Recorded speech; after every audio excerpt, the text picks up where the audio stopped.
Seems like another lifetime. Gotta be strong.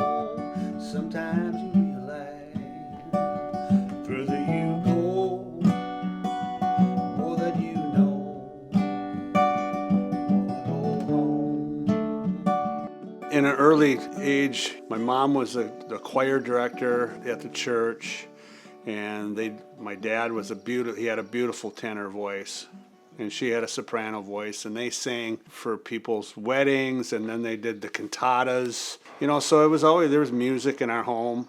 Then my cousin Randy and my cousin Tim and my brother Charlie, they used to have little hootenannies, and like sing-alongs and stuff. And I was just, as early on, I was always infatuated with, and loved it.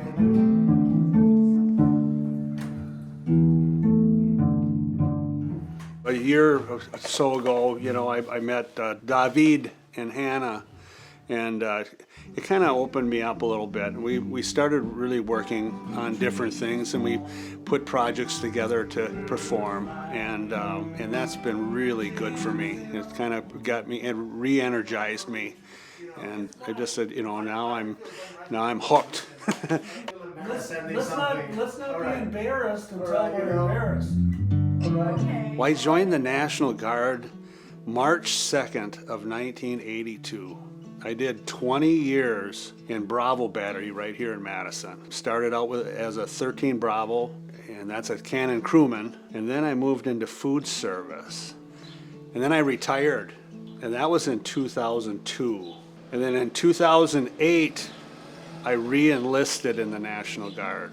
And then we went to Iraq. I guess after Iraq, we got back, and, because I did 20 years first, and then when I re-enlisted, I did another 9 years, and which was a wonderful experience. And I accomplished to retire as a E8 with 29 years of service. So very proud of what we did. Some of the greatest people that I've met in my whole life is associated with Minnesota National Guard. Something to hang on the wall now. Back in 1917, my grandfather started the Madison Bottling Company, and my dad, his brother Malin, and his brother Roland joined the partnership, and they bottled Sundrop right here in this building. And during the Prohibition, I think they sold select beer, and then as Prohibition lifted, they started selling Schmidt beer. They would take a Model A truck to St. Paul, to the Schmidt Brewing Company, and they'd pick up a load of beer and bring it back. But back in those days when they did that, there wasn't a very good road all the way to Minneapolis and back, but they did that. My dad retired out of the bottling company in 1982, and then he took over this building. And my uncle and my cousin went out, they're located outside of town on Highway 40, where they are today.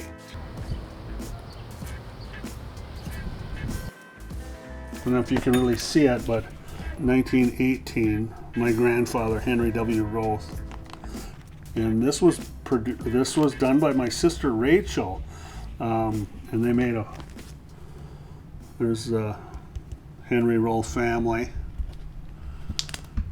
And this is where we were. That's where my garage is. And then see that little building there, that's where we were sitting in. That is my dad in 1931 drinking a bottle of pop out on the front steps. I just like that picture because that's that old trike there, rolls up on a trike and drinks pop.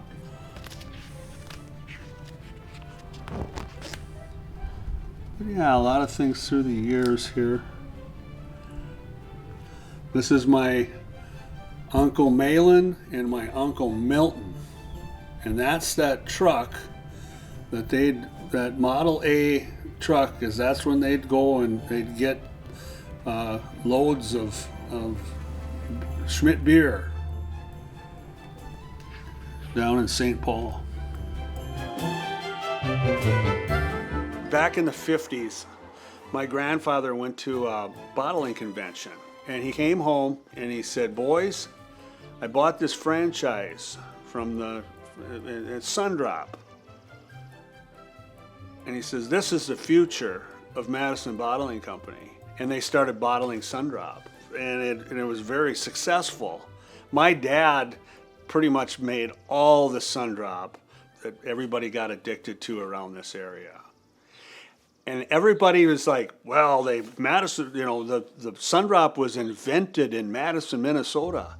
Well, I don't think they told anybody that it is actually from, I think, South or North Carolina, and they bought into the franchise to do it. But, so there's still today, some people think that we invented Sundrop.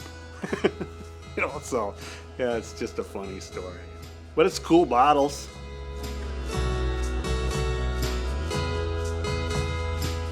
And I was the youngest of my family, and I was waiting my turn to get a chance to work for the Madison Bottling Company. And the rule is that you had to be 10 years old to work for the Madison Bottling Company. And I was 9, and I was in the house, and my brothers were out working, and I heard my dad coming up the stairs, and he said, "You want a job? I'll pay you 25 cents an hour." And as soon as he said that, I had my boots on and I was down the stairs. He could have said, "I'm not going to pay you anything. I'll just try you out," and that would have been fine with me too. I mean, it was just, and that was just the thing we did. We worked all day for $2 and loved it.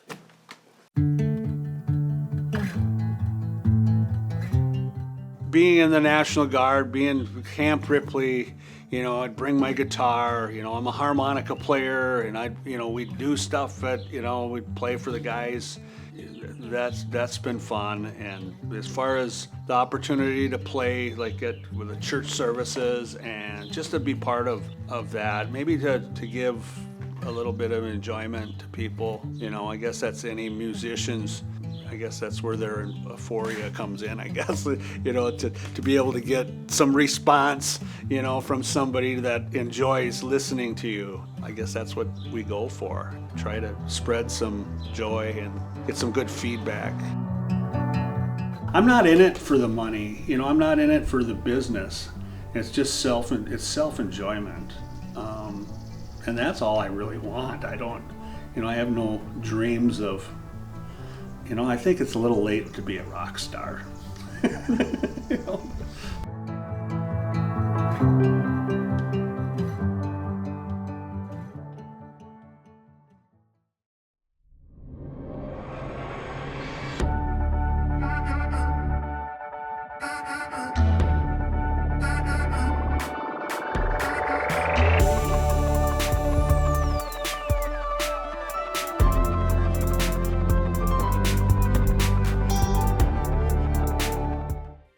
Postcards is made possible by the Minnesota Arts and Cultural Heritage Fund and the citizens of Minnesota. Additional support provided by Margaret A. Cargill Philanthropies, Mark and Margaret Yackel-Julien on behalf of Shalom Hill Farms, a retreat and conference center in a prairie setting near Windham, Minnesota. On the web at shalomhillfarm.org. Alexandria, Minnesota, a year-round destination with hundreds of lakes, trails, and attractions for memorable vacations and events. More information at explorealex.com. A better future starts now. West Central Initiative empowers communities with resources, funding, and support for a thriving region. More at wcif.org.